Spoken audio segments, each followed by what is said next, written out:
Bienvenidos, exploradores del pasado acuñado, a Numismáticame. Soy la J equivocada y este es tu espacio para explorar el fascinante mundo de las monedas y billetes.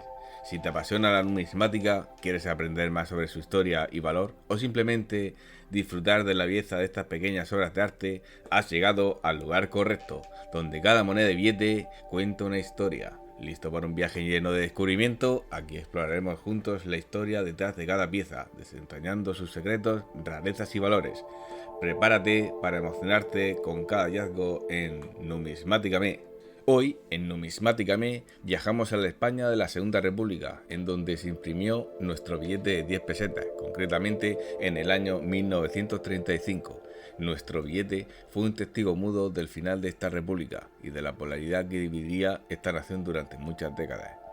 En mis manos sostengo este billete de tonos rojizos con un tamaño de 110 por 70 milímetros, que llegaría simbolizando la esperanza de una república unida que no tardaría en romperse.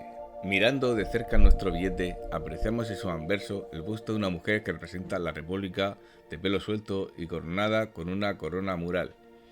Y las siguientes leyendas en mayúsculas: certificado de plata, recurso legal y emisión de 1935, el número de serie AL112427 y las firmas de Alfredo Zavala Láfora, Adolfo Castaño Orejón y Joaquín Serrano Montero.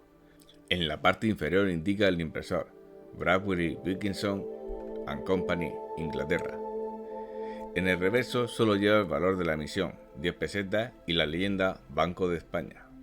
En 1935 se acordó la emisión de billetes de 5 y 10 pesetas denominados certificados de plata. Estos billetes tenían como objetivo sustituir a las monedas de 5 pesetas que habían sido retiradas de circulación. La decisión de emitir estos nuevos billetes se tomó en el intento de estabilizar la economía y hacer frente a la creciente inflación. De 10 pesetas con alegoría de la República se fabricaron 60 millones, sin serie y con letras de la A a la F, con 10 millones de billetes en cada serie. Solo se pusieron en circulación hasta la letra C. La corona mural es una distinción de origen romano que se otorgaba al soldado que escalaba primero el muro y plantaba el estandarte en una ciudad conquistada. Este símbolo de valor y victoria se convirtió en un elemento heráldico muy utilizado a lo largo de la historia, especialmente en España. La corona mural, representada como una muralla con almenas y puertas, simboliza la defensa de una ciudad, la resistencia y la conquista. Su presencia en un escudo municipal indica un pasado de luchas y victorias, así como un espíritu de independencia y fortaleza. La Corona de Castilla, uno de los reinos más poderosos de la península ibérica, adoptó ampliamente el uso de la corona mural en los escudos de sus ciudades y villas. Este elemento heráldico se convirtió en un signo distintivo de las localidades que habían participado en la Reconquista, simbolizando su papel en la expansión del Reino de Castilla. Durante la Segunda República Española, de 1931 a 1939, la corona mural adquirió un nuevo significado. En un contexto de ruptura con la monarquía y de búsqueda de nuevos símbolos nacionales, la corona mural fue adoptada como un elemento central del escudo de la República. La elección de la corona mural se justificó por su carácter republicano y popular, al representar la defensa de las libertades y la resistencia frente a cualquier tipo de opresión. Además, se consideraba un símbolo más democrático y menos elitista que las coronas reales. Bradbury Wilkinson and Company fue una empresa británica que imprimió los billetes de la Segunda República Española. La empresa fue fundada en 1909 y tenía su sede en Londres. Esta compañía era una de las empresas más importantes del mundo en la impresión de billetes de banco para gobiernos de todo el mundo. La relación entre Bradbury Wilkinson and Company y la Segunda República Española comenzó en 1931, cuando el gobierno de la República Española firmó un contrato con la empresa para imprimir los nuevos billetes de la República. Los billetes de Bradbury Wilkinson and Company eran de alta calidad y estaban muy bien protegidos para la falsificación. La empresa continuó imprimiendo los billetes de la República Española hasta el final de la Guerra Civil en 1939. La peseta, la antigua moneda de curso legal en España, tiene sus raíces en un pasado convulso y lleno de cambios monetarios. Antes de ella, España había utilizado diversas monedas como el real de vellón, el escudo y el duro.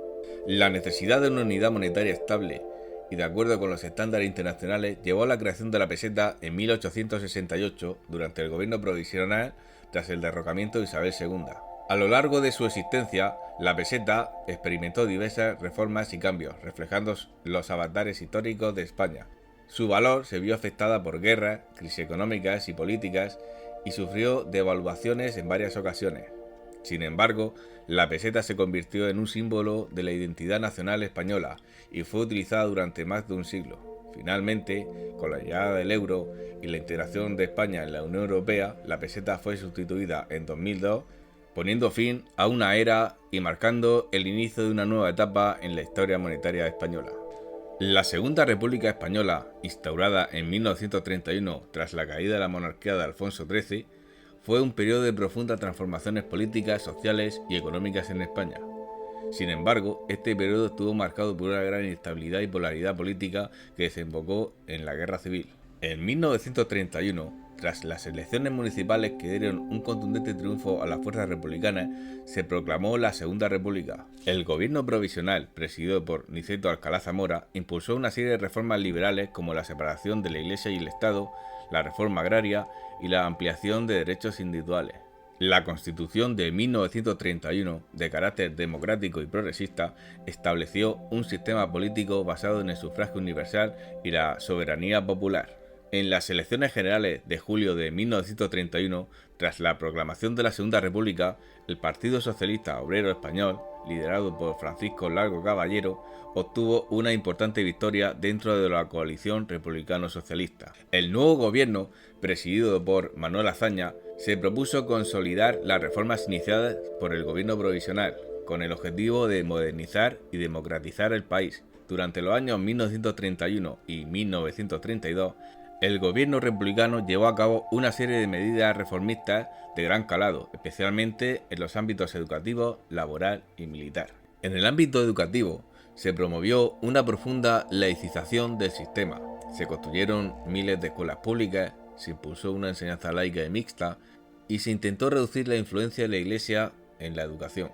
En el terreno laboral se aprobaron leyes destinadas a mejorar las condiciones de los trabajadores, como la jornada laboral de 8 horas, la ley de contratos y trabajo y el impulso a los sindicatos, especialmente la UGT, que ganó protagonismo durante este periodo. Asimismo, Azaña impulsó una controvertida reforma militar con el objetivo de reducir el poder del estamento castrense, considerado un bastión conservador. Esta reforma fue mal recibida por muchos sectores del ejército, lo que generó tensiones internas. También se inició una reforma agraria destinada a redistribuir la tierra entre campesinos, aunque su aplicación fue lenta y parcial, lo que generó frustraciones en el mundo rural. Sin embargo, estas reformas encontraron una fuerte resistencia por parte de la oposición conservadora, la aristocracia terrateniente y de forma muy marcada la Iglesia Católica, que veía en las políticas laicistas una amenaza a su tradicional influencia. Al mismo tiempo, el país enfrentaba una grave crisis económica y laboral, con altos niveles de desempleo y conflictividad social.